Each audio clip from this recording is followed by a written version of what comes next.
Another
dinosaurs dominated the land during the Cretaceous period, but the skies were ruled by a group of flying reptiles known as pterosaurs. Both pterosaurs and dinosaurs belong to a subclass of reptiles called archosaurs. The largest known pterosaur, Quetzalcoatlus, takes its name from the Mesoamerican god Quetzalcoatl, and its dimensions do border on the mythological. Its 35-foot, 11-meter, wingspan rivaled that of a supermarine Spitfire, and it was roughly as tall as a modern giraffe. The Dobsonfly. In July 2014, the Insect Museum of West China unveiled a Dobsonfly that had been captured in Sichuan province. With a wingspan that stretched more than 8 inches, 21 centimeters, it was declared the world's largest flying insect.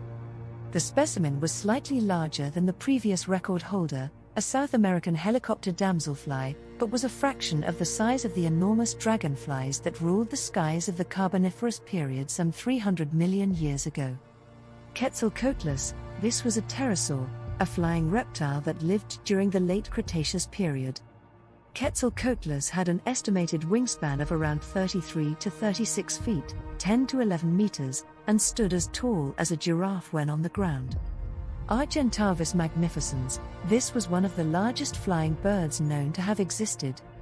It lived during the late Miocene epoch in South America and had an estimated wingspan of about 23 feet, 7 meters.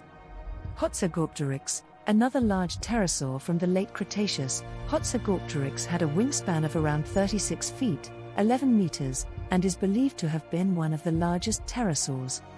Pelagornis sandersi, this was a giant seabird that lived around 25 million years ago.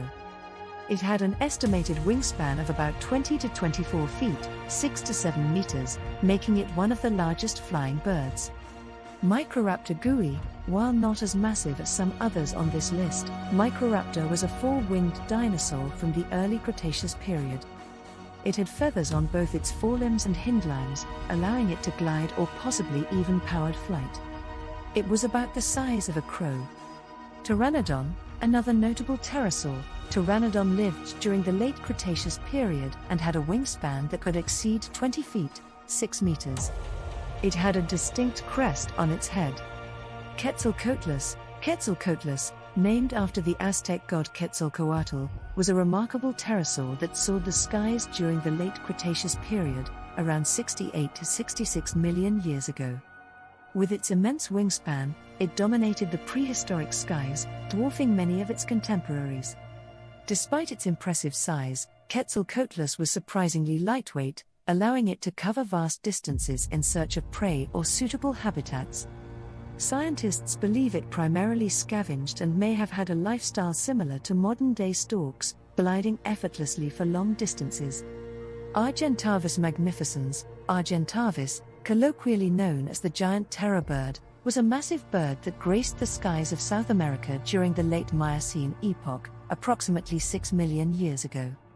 With its wingspan rivaling that of a small airplane, Argentavis likely relied on thermal currents to stay aloft for extended periods. Despite its impressive size, it was likely a skilled glider rather than a powerful flapper, using its wings to cover large distances in search of carrion. Its impressive size may have been an adaptation to fill a niche as a top scavenger in its ecosystem. Hatzegopteryx was a colossal pterosaur that prowled the skies during the late Cretaceous period, around 70 million years ago. With a wingspan comparable to a small plane, Hatzegopteryx was one of the apex predators of its time.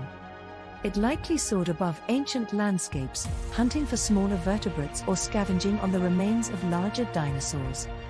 The fossil record suggests that this massive pterosaur played a crucial role in the ecosystem dynamics of its prehistoric environment. Pelagornis sandersi, a gigantic seabird, lived around 25 million years ago. Sporting an enormous wingspan, this bird was well adapted for marine life, soaring above the oceans in search of fish and other prey. Its long, slender wings made it an efficient glider, allowing it to cover vast distances without expending excessive energy. Pelagornis sandersi represents an intriguing chapter in the evolution of avian life, showcasing the diverse adaptations that emerged in response to different ecological niches. These creatures varied in size and appearance, but they all shared the ability to fly, whether through powered flight or gliding. The fossil record provides valuable insights into the diverse range of flying organisms that have existed throughout Earth's history. Thanks for watching. Request you to subscribe the channel.